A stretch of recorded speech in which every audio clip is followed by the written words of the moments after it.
Welcome to the Stockboy Gaming channel. I'm the Stockboy, and today we're looking at 3 more awesome cars from this How Special Works update in GTA Online.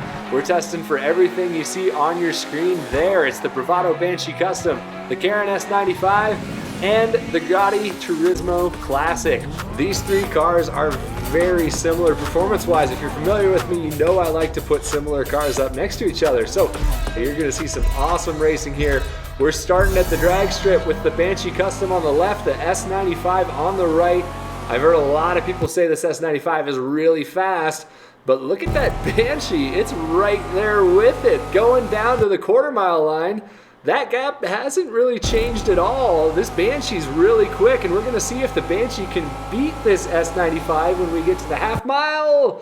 Not quite. The S95 is really fast, but the Banshee is extremely quick too. So something you maybe don't know. It's not getting a whole lot of love right now. We're going on to the Banshee Turismo Classic on the left versus this S95. Let's see which one of these gets to that 8th mile line first. It's gonna be the S95 by a larger margin. So this Turismo Classic doesn't get off the line quite as well. And it's going to lose to the quarter mile too. That gap is actually getting bigger, but I want to see this Turismo Classic Custom catch up to the S95. It's not going to by the time we get to the half mile. The S95 is really fast, and I'm going to show you though why I was saying that it's not quite as quick as the Coil Cyclone. This Coil Cyclone's insane. If you saw my last video, you've already seen this, but just look at that thing get to the 8th mile line. And even to the quarter mile line, it just absolutely annihilates this S95. So from a race start, that Coil Cyclone is without a doubt the best accelerating car from this update so far. I'm hoping the Devastate, whatever you want to call it, gives it a bit of a run for its money. But as you can see here from these cars that you saw in the video, not even a question. That Coil is insanely fast, but these other cars are also extremely quick, and the times are so close between the Banshee Custom and the S95. Really cool to see so much balance. And we're going now to my Speedway. We want to see how fast these things can get around a custom tri-oval. It's 1.4 miles, so it's pretty big by GTA standards, and these new cars are really fast, so they get around it very quickly, and they're not quite as easy to control as they used to be on some of these bumpy corners. If you're thinking to yourself, I already know how fast these cars are, maybe you saw it somewhere else, this is a perfect example of why I test the way that I do. You're going to want to stick around until after the laps on these videos. The racing is so close in every situation, and the fastest car here even might surprise you because different tracks get different results, and it never hurts to have multiple points of data. You can tell my tests are different from other people's. It can help you in different situations. So all this stuff is good information, and it might surprise you that the Turismo beats the S95, and the Banshee's actually not that far off. Now we're going to the final test though. This is a big one. We've got the Banshee on the top, and we've got the S95 on the bottom. We've seen these cars are very similar so far in the testing, so this is going to help with the speed score to decide which one might be better than the other. And the Banshee is so close to the S95 by the time we get to that first gantry.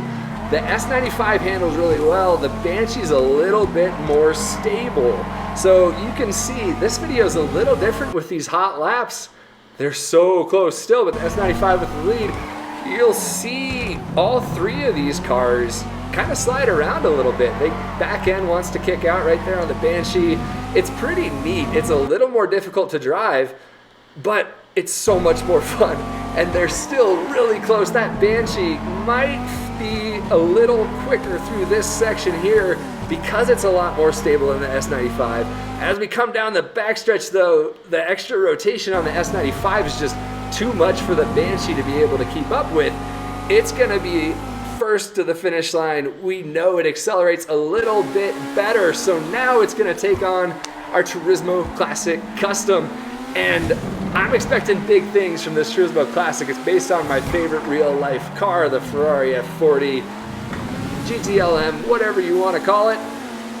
It's awesome. And as we go up to this first gantry, that F40, I'm going to call it an F40, the Turismo Classic has the lead. It makes sense. I mean, it's based on one of the greatest supercars of all time. it's built for racing. It's basically a road legal race car, and through that high-speed section, it's also got the advantage on this S95. So the S95 looks like it might be taken down by this Grotti as we come around this long sweeping corner. This part of the track normally favors higher powered cars, but that Grotti handles really well, and it's a little difficult to control the throttle on it, but once you get used to it, it's really quick, as you're seeing here. And we're about to head onto that home stretch. The Grotti still barely has a lead on the S95, but we know that the S95 has better acceleration. Is it gonna be enough to catch it? It just barely does. When we get to that finish line, it's only 1/10 of a second ahead. Really close, but now I'm gonna show you how the acceleration makes such a huge difference on this Cyclone and why I love it so much. But look at the top of each screen there. You can see where the cars are coming out of the hairpin. Just a slight advantage for the Cyclone II. But now the acceleration for the Cyclone, by the time it hits that gantry, just absolutely destroys the S95. So this is kind of the difference between the top tier of these cars, as you see on the top there, that has the Coil Cyclone, the weaponized Ignis, and the Hakuchu Drag, and this second tier that you see in this video here. These cars are very evenly matched when I'm talking about the S95, the Bravado Banshee Custom, and the Grotti Turismo Classic Custom. But when you get to that top tier, it's just a whole nother level. If you haven't seen my other video, go check it out. You'll be impressed with how fast those cars are. But on your screen there, you can see here the S95 is the fastest of these three with a 55.7.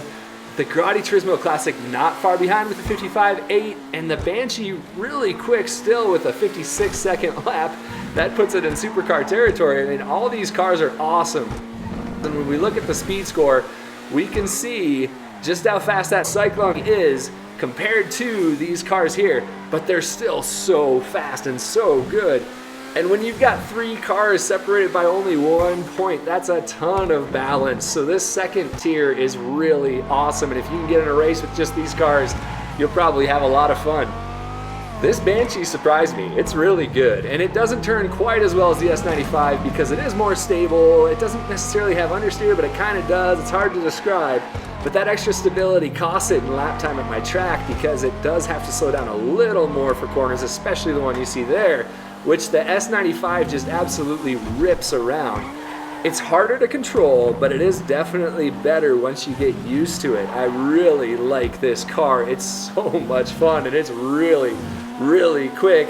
It doesn't keep up with the best in the class, but this I think is still my favorite. Just the fact that it's an F40, the Grotti Turismo Classic is fantastic. It's fast, it's fun, it's a little bit challenging, but it's easy enough that you can get used to it. I think you guys would like any of these cars though. They're all a blast. I hope you enjoyed the video. If you did, don't forget to subscribe. If you're a new subscriber, you're awesome. Thanks for joining us, and I hope to see you next time.